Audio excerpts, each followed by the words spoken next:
What's up, guys? Here's a video tutorial on changing the spark plugs in your Porsche Macan S. Now the S version, of course, is the V6 3-liter twin turbo, so I have 6 spark plugs there. I actually picked these up at the dealership just because there are a lot of fake spark plugs going around, and I ended up getting some one of the time. So I pay the extra $20, $30 and just get the Porsche brand. The rest of the tools laid out here, I have down in the description everything I'm going to be using. But the two I wanted to point out that are a little different than your normal tool set are going to be the E10 female socket, and that's a torx socket, and then as the torx bits, 25, 30, and a 50. So with that being said, let's get started. First thing we're going to do is pull off the engine cover. Now pretty much every time I pull this off, one of the grommets stays on there. So I'm going to highlight that in the red circle you see at the bottom of the screen.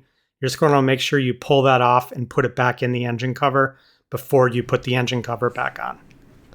Okay, now we're going to start on all the stuff that we need to move out of the way in order to access each of these spark plugs. So starting out, I'm going to take the coolant tank off, and these are T30 torx bits. I keep this one on hand because it's the same torx bit you're going to use for each of the coils. And there's 2 bolts and a sensor. And we're just going to go ahead and take them off, and then I'm going to move this. I end up attaching it to the strut tower brace and then readjusting it later on.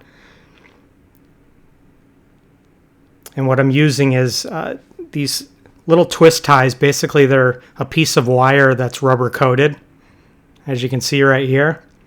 And they're just super flexible and reusable. So I actually really like using them. Now some people will take off that top hose. With this being a pressurized system, I don't want to have to go through all of the coolant stuff that you would need to end up doing. Not that you'd probably have to do that much, but my engine was warm at this point, so that is pressurized. It will spray. And then after I have this twisted off, I'm going to end up moving on to the air filter. And those are the only 2 things that we're going to have to take off for this side. This is actually the tougher of the 2, I would think, just because of that coolant reservoir. No matter what you do, it's going to kind of still somewhat be in the way. I know some people are able to access all the spark plugs not removing anything, but I just like to get everything out of the way and make it the easiest. So for the air filter, first we're going to remove the purge valve, and all you need to do is just pull straight up and it'll pop out of there. And then we're going to grab a T25 torx bit and take off each of the 4 bolts. Now mine may look different than yours. These were high flow air filters that I got from Flat 6 Motorsports, but all of the screws are in the exact same spot.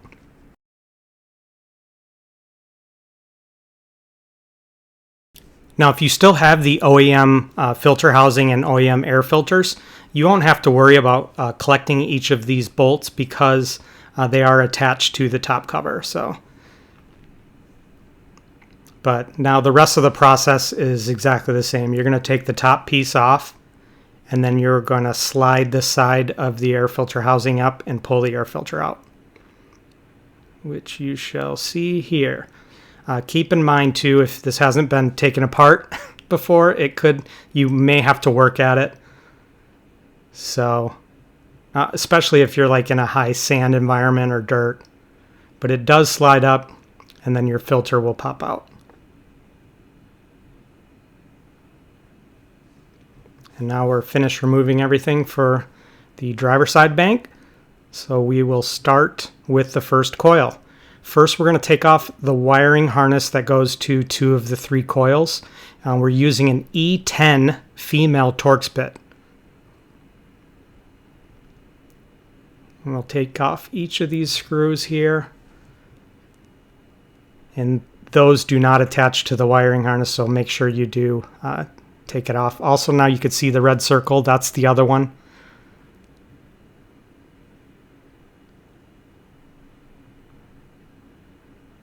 And this is where you start getting into more of the cramp space. This is why it's good too just to have the coolant reservoir loose so it can be pushed out of the way. Also, I wanted to note that I'm using a 1/4-inch ratchet. I love these little things. They'll fit in anywhere. And if they're not high torque type bolts, they're awesome to use. So.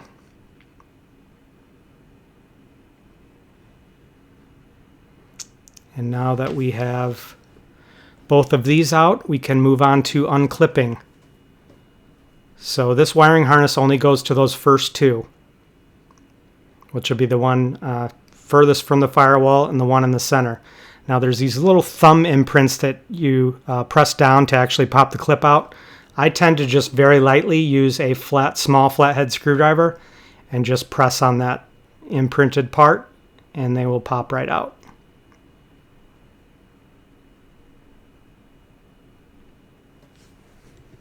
And then once you have those out of the way, you can move on to the third one.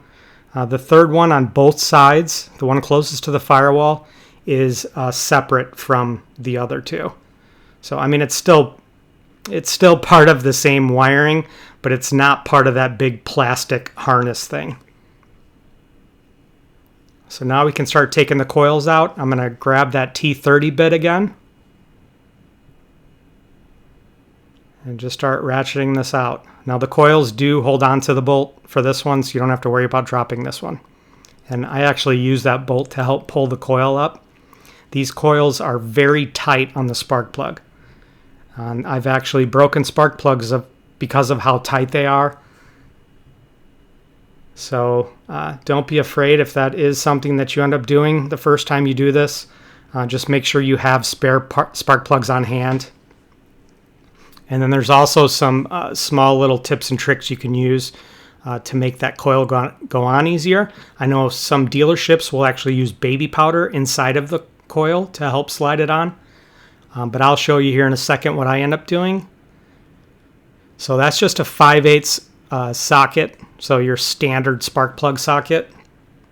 And I have two extensions. I like using this combination because I can fit in pretty much any area. And when you tend to unscrew these, obviously they come out, so the area that you're working in starts getting tighter and tighter. Well, when I have that small attachment on, I can just pull that one off and go with the other. And these have a lot of threads.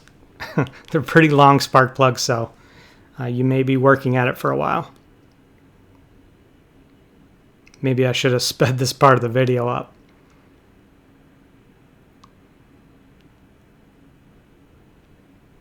But eventually it'll end up coming here.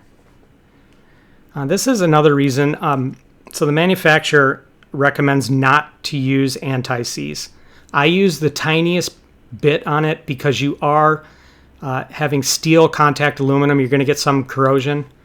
So there's a new plug. And I'm going to put some anti-seize on. This isn't how much I'm actually going to put on because I wipe off a majority of that. I just leave like 3 threads worth of anti-seize on there. And the reason they don't want you using a lot of this is because it's very easy to over torque on an aluminum head and end up stripping out bolts or not bolts, but the spark plug hole itself.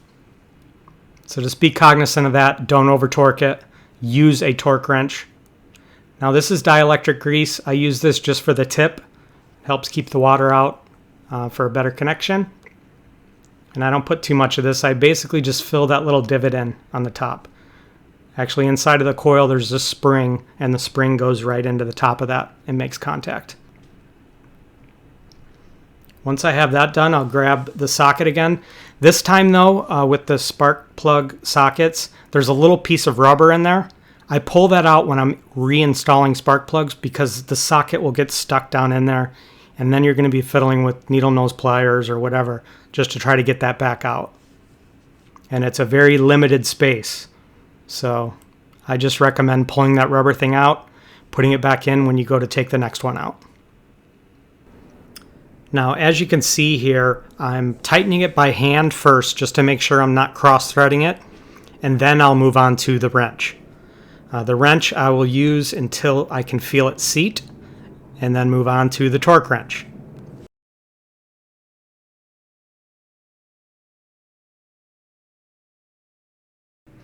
Now, in terms of torque, Porsche recommends, I believe, 25 Newton meters plus or minus 1.5 or 2 Newton meters for a new plug.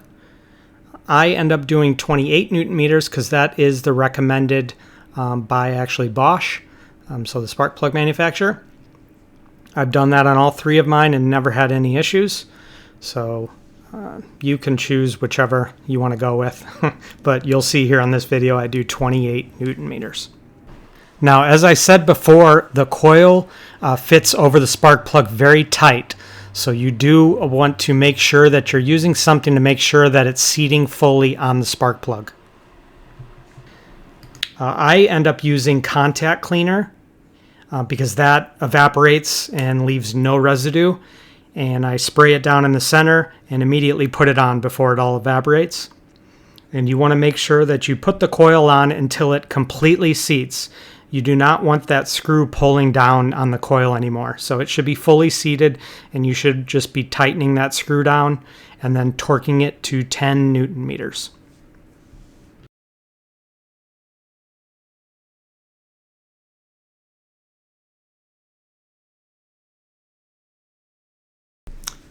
Now, after I'm finished up with this, I'll go ahead and repeat that process on the other 2 spark plugs.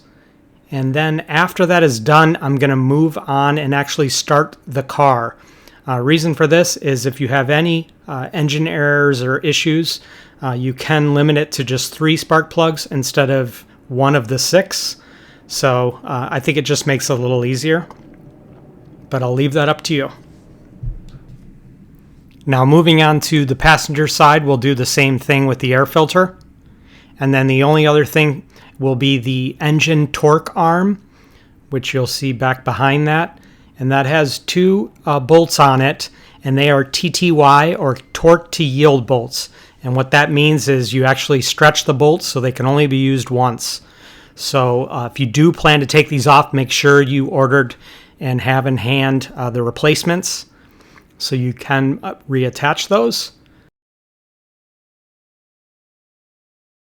Now I'll show it to you here in a second when I finish up with the air filter. And as I said before, it's the exact same process as the other side. And these ones that are closest to that little plastic part are the toughest on both sides. You got to kind of push it out of the way.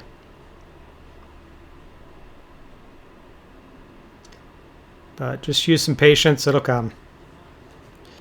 It's a pretty simple job, and as you can see, I've done this multiple times. So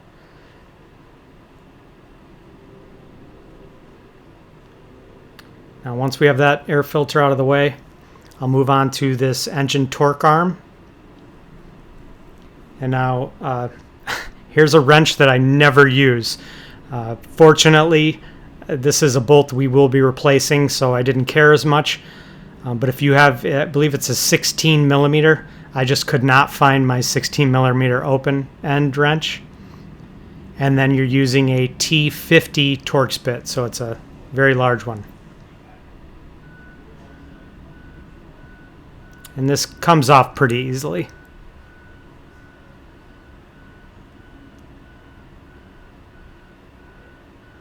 But yeah, normally I hate those adjustable wrenches because they always gack up the nut or bolt that you're working on. Unfortunately, when I was putting everything back together, I was still unable to find my 16 millimeter open-ended wrench, so I did use the adjustable wrench again, which once again I do not recommend, but it worked for me. And we ended up torquing that to 20 Newton meters plus 180 degrees. Now that's the torque to yield part, so whenever you see something that says, you know, torque to 35 Newton meters plus 90 degrees or plus 180 degrees, that's torque to yield, and those are the bolts that you do need to replace. So for the rest of this video, I'm just going to show you sped up of me doing the last 3 spark plugs. If you get hung up or have any questions, please reach out to me in the comments below. Enjoy the rest of the video, and thanks for watching.